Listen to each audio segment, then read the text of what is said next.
AJ was telling us that after his touchdown, he came back to the sideline and guys were giving him grief about not getting his pad level down since you don't normally see him get hit like that. Right. What happened on that one, and in the bigger scheme of things, how nice was it? I know you've told us before, he has the hands, he just hasn't been given the opportunity to do it. How nice was it to see that kind of come to fruition in a game? It was nice because now it just reinforces that in situations like that, we know we can rely on him. And like I said before, he has pretty good hands. And he's a lot faster than what a lot of people think.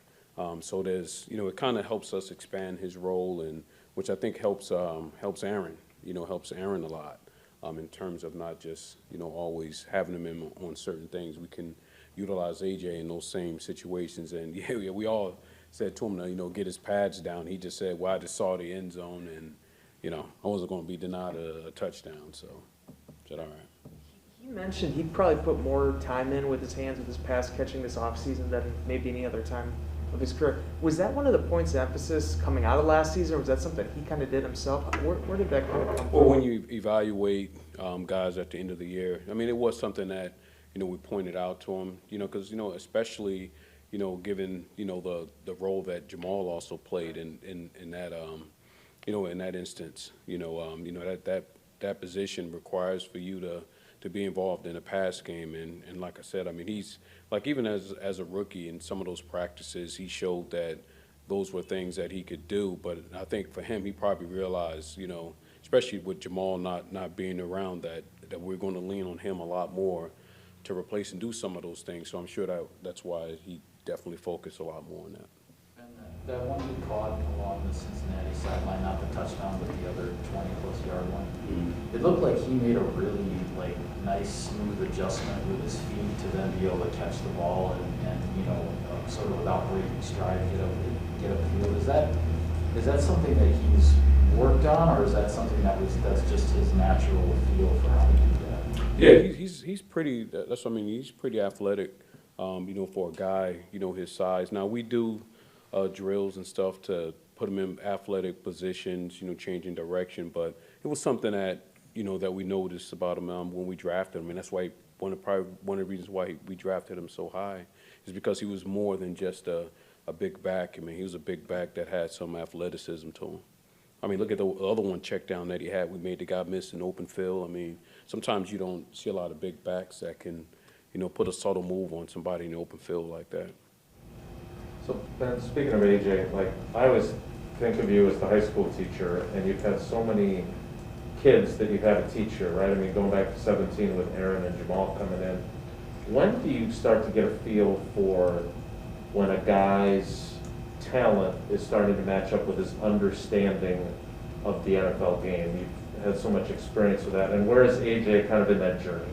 Well, I think you start feeling that when they're able, because obviously they all have talent, but you start feeling that when they're able to ask you certain questions, about the game, not just their position. They start understanding the full realm of what they're seeing on defense. We call it, football IQ, and for sure, once a guy's football IQ can match his physical talents, and now the game slows down even more for him with his ability, he becomes that much more productive as a football player, because now he'll be able to make the small things that he probably wouldn't have made before just through his realization. And AJ's headed in that direction. He definitely has not reached the peak of what his football IQ is going to be as time persists. But especially now when I'm playing a lot more football, it's definitely increasing. So I mean, it's just like even with a guy like Aaron, in his second year, he had a decent football IQ, but nowhere near compared to what he knows now about the game. Just comes with experience.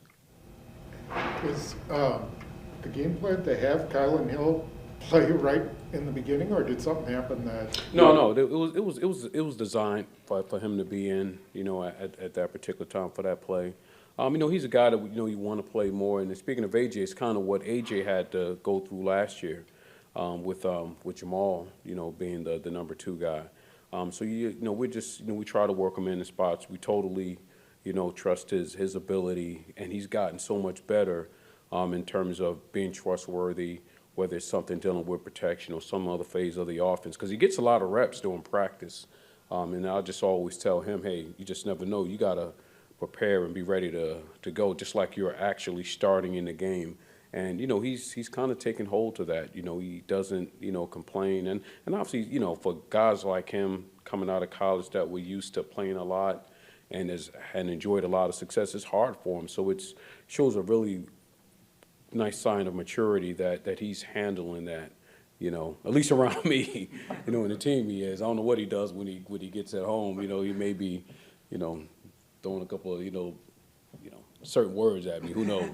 But he hasn't displayed that yet. But no, but he's been great, and I think the guys have really taken him in. And I think that's one of the things about this group, since I've been here, is whether new guys come in that we drafted or somebody that we just picked up, off the street. I mean, they seem to help that person out, knowing that, hey, this guy potentially could, take your job, but they don't look at it that way. So it's been good having them in the room. The guys have taken them in. How much did Aaron enjoy finally breaking a good one? Oh yeah, but that's what we talked about. That was one of the reasons why his yards per average, because he just like the games last year. He'd be bottled up. Then all of a sudden, he'd break a big one at the right time. So it was refreshing for all of us, to see him come out and do that. How good a play was that by him, just the crashing safety, and he made that? Well, I mean, because everybody else is blocked. Yeah. Well, that's one of the things that we talked about. We said that with with the Bengals is, the two guys that we're going to probably have to contend with is going to be, I think it's Bates 24 and the other safety 30. And if you notice on that play, first he made Bates miss, who came scot-free on that pressure, and then it was him and 30, one-on-one in the open field, made him miss, and then obviously he was off to the races. And usually, unless things are blocked up well and your receivers get some great blocks downfield, usually if you're going to have a long run, you're going to have to break several tackles.